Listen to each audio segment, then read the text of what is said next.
શ્રી હરિરાયજી મહાપ્રભુજીએ 41 પત્રો આપે આપના લઘુ ભ્રાતાના આવી પડેલા કે ભવિષ્યમાં આવી પડવાનું છે જે લૌકિક કષ્ટ, અને તેથી જ આપના સેવા માટે ચિત્ત આપનું જે આપ ખોરવાઈ જશે તેવું જાણી ચૂક્યા હતા. તેથી જ આપે તે સમાધાન અર્થે અગાઉથી જ પત્રો લખવાના શરૂ કર્યા હતા, અને જેથી જ આપ લઘુ ભ્રાતા ગોપેશ્વરજીએ આ પત્રો વાંચતા જ મન તરત જ પ્રભુમાં લાગી ગયું હતું. અને હવે પછી આપણે જાણ્યું કે આ પત્રો તો સમસ્ત વલ્લભકુલના જ સમાધાન અર્થે પ્રગટ થયેલા છે. તેથી જ આપે સર્વ શ્લોકના શબ્દાર્થ અને વિવેચન પ્રગટ કર્યું. એટલે જ શ્રી હરિરાયજી મહાપ્રભુજી કી જય, શ્રી ગોપેશ્વરજી પ્રભુજી કી જય, સમસ્ત વલ્લભકુલ પરિવાર કી જય. આજે 41ના શિક્ષાપત્રમાં 31મું જે પત્ર છે એમાં હવે 8મો, 9મો અને 10મો શ્લોક આવશે. પ્રથમ શ્લોક સંસ્કૃતમાં યથાકૃતિસ્તથા સર્વ કૃષ્ણસ્ય કરોતિહિ મર્યાદાયામ વૃતો તસ્ય ભવેત સાધન નિષ્ઠતા પુષ્ટાવનુગ્રહે દ્રષ્ટિતસ્થૈવ સકલમ પુનઃ ક્યત્વનુગ્રહાચાર્ય પુષ્ટો મર્યાદયા સહ અંગીકૃતિ સમર્યાદે સર્વે અપ્યમ ઘૃતા સ્વતઃ અતસ્ત દુક્ત મર્યાદાસ્થિતિ હિતકારિણી. શબ્દાર્થ આ બધા શ્લોકનો સાથે કરે છે શ્રી ગોપેશ્વરજી. જે જીવનું જેવું વર્ણ છે તેવું સર્વ શ્રી કૃષ્ણ કરે છે. જેનું મર્યાદામાં વર્ણ છે તેને સાધનમાં નિષ્ઠા થાય છે. પુષ્ટિમાં જેનું વર્ણ હોય છે તેની દ્રષ્ટિ અનુગ્રહમાં વર્ણ છે, તેને સાધનમાં નિષ્ઠા થાય છે. પુષ્ટિનું વર્ણ તેની દ્રષ્ટિ અનુગ્રહમાં ભગવદ કૃપા સંપાદન કરવામાં થાય છે, ને અનુગ્રહની કૃપા દ્રષ્ટિથી તેનું સર્વ સિદ્ધ થાય છે. આપણને તો અંગીકારમાં મર્યાદા સહિત પુષ્ટિ આચાર્યજી મહાપ્રભુજીએ પુષ્ટિ મર્યાદા સહિત અંગીકાર કર્યો છે. તેથી તેમના એટલે કે શ્રી વલ્લભના વચનામૃતની મર્યાદામાં સ્થિતિ રાખવી તે આપણું હિત કરનારી છે. એટલે આ જે વિષય છે એ બધાય વિષય સમજવાની ક્ષમતા હોવી એવું કંઈ સંભવ નથી. એટલે આ વિષયમાં પણ મારું પ્રવેશ થઈ શકતો નથી. પણ આમાં જે છેલ્લું કહ્યું તે સમજાય એવું છે કે આજે અત્યારે જે આપણે બધા વૈષ્ણવો છીએ એનો અંગીકાર જેમણે મહાપ્રભુજીએ પ્રગટ થઈને કર્યો છે, આપે ને આપના બાળકોએ, એના વિશે સમજાયું કે એ મર્યાદા સહિત અંગીકાર કર્યો છે. તેથી આપણે શ્રી મહાપ્રભુજી વલ્લભાચાર્યજીના વચનામૃતની મર્યાદામાં એટલે કે આપે જે આજ્ઞાઓ કરેલી છે એમાં જ આપણું હિત છે, એ રીતે જીવન જીવવામાં, એવો મને એટલો સમજાયું. હવે વિવેચનમાં કહે છે કે જેની જેની વૃત્તિ છે તે પ્રકારે શ્રી કૃષ્ણ તેને ફળદાન કરે છે, જેવો ભાવ છે એમ. એ વાત શ્રી મહાપ્રભુજીએ પુષ્ટિ પ્રવાહ મર્યાદા ગ્રંથમાં કહી છે કે ઈચ્છા માત્રેણ મનસા પ્રવાહ સૃષ્ટવાન હરિઃ વચસા વેદ માર્ગ હિ પુષ્ટિ કાયેન નિશ્ચય. એ વચન અનુસાર પ્રવાહી સૃષ્ટિ પ્રભુએ ઈચ્છા માત્રથી મનથી સર્જી છે. જો આ વાત હવે જો હરિરાયજી ના લઘુ ભ્રાતા કરી રહ્યા છે. કેમ તો કે આ વાત ગોકુલનાથજી એટલે કે આપના દાદાભાઈ હરિરાયજીના જે ગુરુ છે ગોકુલનાથજી, એમણે હમણે જ વિબુધેશ્વર નામ જે મહાપ્રભુજીનું સર્વોત્તમજીમાં જે ગુસાઈજીએ પ્રગટ કરેલું આવેલું, એ વિબુધેશ્વર નામમાં પ્રભુએ કેટલા પ્રકારની સૃષ્ટિ પ્રગટ કરી છે અને કયા ભાવથી કરી છે એ જ વાત અહીંયા આવી રહી છે કે એ વચન અનુસાર પ્રવાહી સૃષ્ટિ એ પ્રભુએ ઈચ્છાથી પ્રગટ કરી છે, મનથી સર્જી છે. એ સૃષ્ટિને સંસાર ફળ પ્રાપ્ત છે એટલે કે સંસારના સુખ માટે જ લાલાયિત રહે છે. પ્રભુએ વચનથી વેદ માર્ગીય, કર્મ માર્ગીય, મર્યાદા માર્ગીય સૃષ્ટિ પ્રગટ કરી છે. એ સૃષ્ટિનું ફળ સત્યલોક મોક્ષ છે. ને ભગવાને આ બીજા મર્યાદા માર્ગીય થયા, જેમાં આ રીતે છે. પછી ત્રીજા જે છે ભગવાને નિજ શ્રી અંગમાંથી જે સૃષ્ટિ પ્રગટ કરી છે, એટલે શ્રી અંગ સંબંધી સમજવી અંગમાંથી. એટલે કેમ કે અંગમાંથી કરેલી સૃષ્ટિ છે એવો અર્થ જો સીધો આપણે જોવા જઈએ તો પછી હમણે જે આ મર્યાદા હમણે ગોકુલનાથજી જે આવ્યું સર્વોત્તમજીમાં, હરિરાયજીએ પણ કહ્યું કે જે આ જે ઋષિરૂપા જે ગોપીજનો એ જે પેલા મર્યાદા પુરુષોત્તમ રામચંદ્રજીના અનુગ્રહથી જે ગોપાલ નામનો મંત્ર કરતા અને જે એ ઋષિ રૂપા જે હતા ગોપીજનો, એટલે કે એ વખતે જે ઋષિઓ હતા જેમણે સીતાજીનો જે ભાવ છે એવા ભાવથી રામજીને વિનંતી કરેલી તે વાત આવી ગઈ છે. તો એટલે અંગ સંબંધી એટલે પછી એમનો અંગીકાર જે થયો એ ઋષિરૂપા ગોપીના યુથ તરીકે હમણાં બ્રજમાં થયો. પણ મૂળમાં તો એ રામચંદ્રજી વખતે હતા. એવી રીતે બધા જ વૈકુંઠના જે વિષ્ણુની ભગવાનની જે લક્ષ્મીજીની જે દાસીઓને પણ જે ભાવ થયો એ પણ એ પ્રમાણે જ માનવું. એ બધા અંગ સંબંધી પાછળથી થયા. અંગમાંથી પ્રગટ થયેલા હોય તો પછી ત્યાં કેવી રીતે હોય?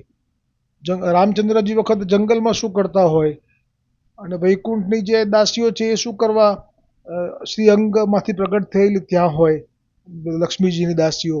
અને નરનારાયણ તપ કરી રહ્યા હતા અને ઇન્દ્રએ મોકલેલી અપ્સરાઓ એ પણ પછી વ્રજમાં ગોપિકાઓ થઈ, કેમ કે એમણે નરનારાયણમાં નારાયણનું રૂપ જોઈ અને ઇન્દ્રથી છુટકારો માગ્યો અને કાયમ માટે આપની સાથે રમણ કરવાની ઈચ્છા કરી, કારણ કે એ તો પેલી છે અપ્સરા છે.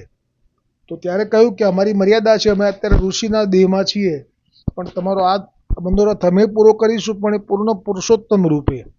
એટલે શ્રી અંગમાંથી જે સૃષ્ટિ પ્રગટી એ જે વાત છે એ અહીંયા તો સિદ્ધ નથી થતી. એટલે જ ભગવાને નિજ અંગ સંબંધી જે સૃષ્ટિ પ્રગટ કરી તે પુષ્ટિ સૃષ્ટિ કહેવાય છે. એ પુષ્ટિ સૃષ્ટિ ભગવત સેવા કરવામાં જ આસક્ત થઈને રહે છે.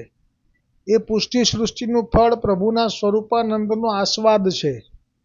એ પુષ્ટિ સૃષ્ટિના જીવો ભગવદ સ્વરૂપની સેવા કરવાને જ પ્રગટ્યા છે, અન્ય કોઈ કાર્ય કરવાને અર્થે નહીં. એટલે આમાં એક વાક્યમાં જ કહી શકાય કે જેવી રીતે રામચંદ્રજી વનમાં હતા અને પેલી ભીલ કન્યાઓએ રામચંદ્રજીને પતિ તરીકે પત્ની તરીકે સ્વીકારવા માટે વિનંતી કરી હતી, પરંતુ તે વખતે રામચંદ્રજીએ તો સ્પષ્ટ કહ્યું હતું કે મારે તો એક જ પત્નીનું વ્રત છે, એટલે હું સીતાજી સિવાય કોઈ સ્ત્રીનો સ્પર્શ પણ નથી કરી શકતો.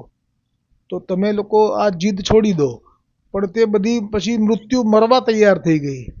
ત્યારે રામચંદ્રજીએ કીધું કે એવું ના કરશો, પણ 28મા દ્વાપરમાં જ્યારે પૂર્ણ પુરુષોત્તમ રૂપે શ્રી કૃષ્ણચંદ્ર હું પ્રગટ થઈશ ત્યારે તમારો સ્વીકાર અંગીકાર કરી શકીશ.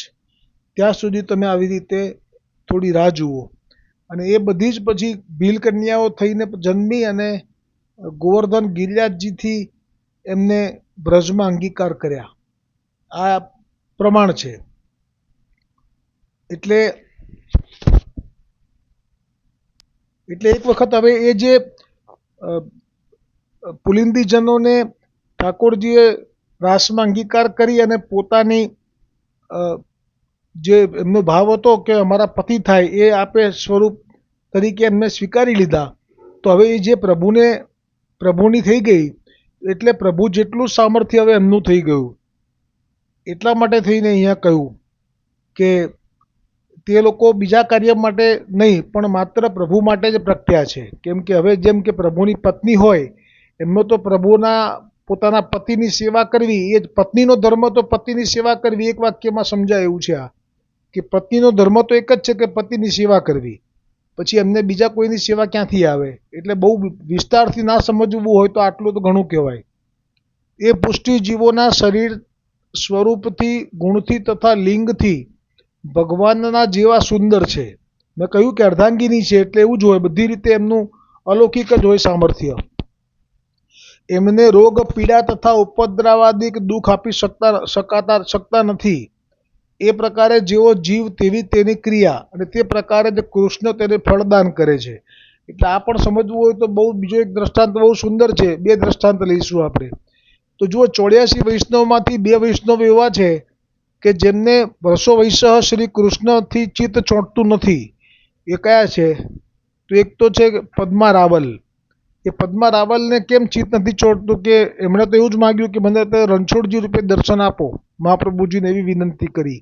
એ બાંસવાડાવાળા જે છે રાજસ્થાનના વૈષ્ણવ ગોપાલદાસ, એમના વાર્તા પ્રસંગમાં વાંચી જવું કે પદ્મા રાવલને એવો મનોરથ હતો કે મને દ્વારિકાધીશજીમાં જ મારું આસક્તિ છે, તો મને જો મહાપ્રભુજી દ્વારિકાધીશજીનું સ્વરૂપથી દર્શન કરાવે તો જ હું એમનો સેવક થઉં.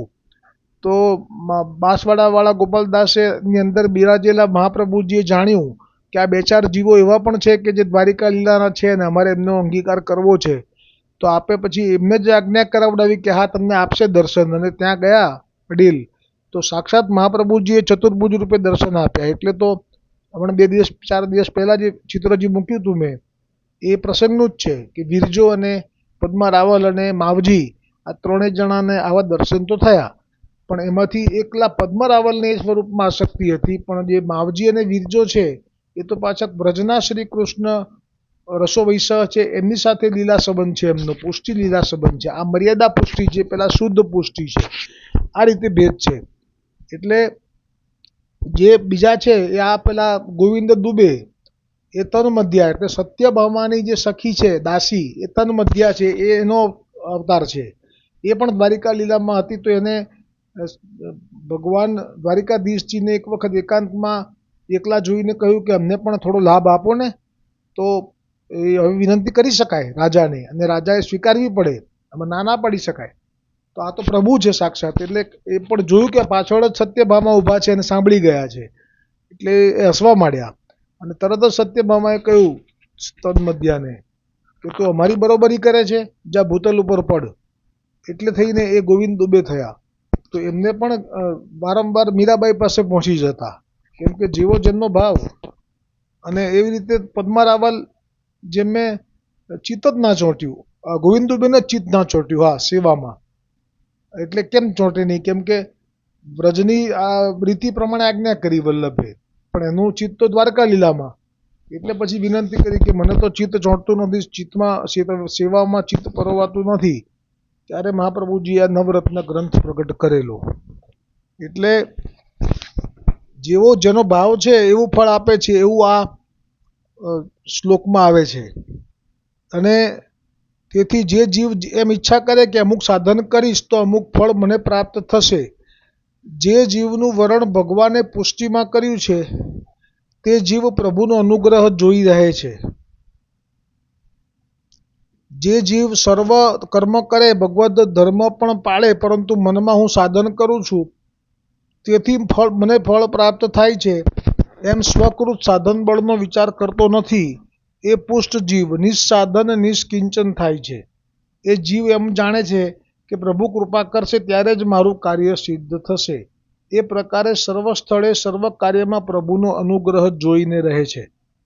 આ રીતે કહ્યું. પછી હવે 9મો શ્લોકમાં કહે છે કે પુષ્ટિ માર્ગમાં જેનું વર્ણન થયું છે એવો જીવ પોતાનું કાર્ય કર્તૃત્વ પ્રભુનું છે એમ સમજે છે. એ જીવ જે કંઈ ફળ પ્રાપ્ત કરે છે તે પોતાના સાધન બળથી થયું છે એમ સ્વીકારતો નથી. સર્વ ફળમાં સર્વ કોઈ કાર્યમાં ભગવદ કૃપાનું જ બળ જોઈ રહે છે. એ જીવના સાધન તથા ફળ એ બંને ભગવાન પોતે જ થઈ જાય છે. મારું સાધન તથા ફળ ઉભય ભગવાનથી જ થાય છે એમ દ્રઢ વિશ્વાસ પુરુષોત્તમ શ્રી ગોકુલેશ્વર શ્રી કૃષ્ણમાં એ જીવને હોય છે. અનુગ્રહરૂપ શ્રી મહાપ્રભુજીએ આપણને પુષ્ટિ માર્ગમાં મર્યાદા સહિત અંગીકૃત કર્યા છે. જે છેલ્લે આવ્યું ને એ આવ્યું. હવે છેલ્લો શ્લોકમાં શબ્દાર્થ આવ્યો એ હવે આપણા માટે બહુ મહત્વનું છે. આ શ્રી સર્વોત્તમ સ્તોત્રમાં શ્રી ગુસાઈજી શ્રી મહાપ્રભુજીનું નામ આપે છે અંગીકૃતો સમર્યાદ. અને એનો અર્થ એટલે અંગીકૃતો સમર્યાદનો અર્થ અંગીકારમાં પણ મર્યાદા સહિત પોતે શ્રી મહાપ્રભુજી છે. એ વાક્ય અનુસાર સમસ્ત પુષ્ટિ માર્ગીય જીવોનો અંગીકાર પોતાની સ્વતઃ મર્યાદાથી કર્યો છે. તેથી જ શ્રી મહાપ્રભુજી વલ્લભાચાર્યજીની ઉક્તિ પ્રમાણે સ્થિતિ કરવામાં વૈષ્ણવનું હિત થાય છે. હજી પણ તોય પૂરેપૂરું સમજી શકાયું નથી કે કઈ મર્યાદા, પણ એટલું સમજાયું કે તેમના વચનામૃતની મર્યાદા. એટલે જે 16 ગ્રંથો છે એ આપણે જ્યારે આનું અવગાહન કરીશું ત્યારે કદાચ થોડું ઘણું સમજાશે. તો આજનો આ 10મા શ્લોક સુધીનું શિક્ષાપત્રનું વર્ણન અહીંયા વિરામ પામ્યું. આવતીકાલે 11, 12 અને 13મો શ્લોક આવશે. બોલો શ્રી હરિરાયજી મહાપ્રભુજી કી જય હો.